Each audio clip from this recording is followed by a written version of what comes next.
Hey, Rachel Wall with Inspired Hygiene here. I wanted to share something that I learned today that I thought was really a good thing to pass along. Was talking with a client, and one of the doctor's requests was he wanted to see more intraoral photos done by the hygiene department.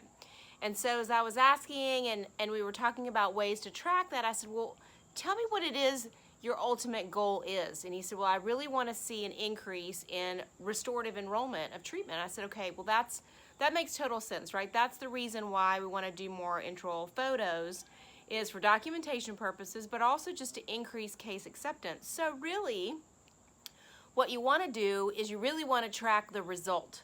So I gave them a few ways that they could do this. One is they could make tick marks, on their schedule for the number of patients that they did intraoral photos, and then they could look at reports and just track, restorative production from one period to another.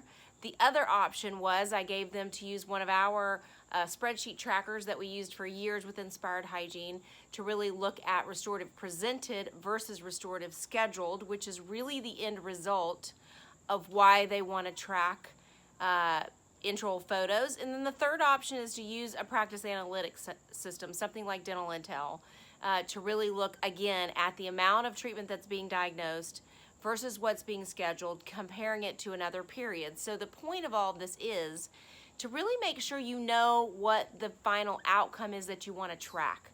So if you're looking at, I want hygiene to take more intraoral photos, why?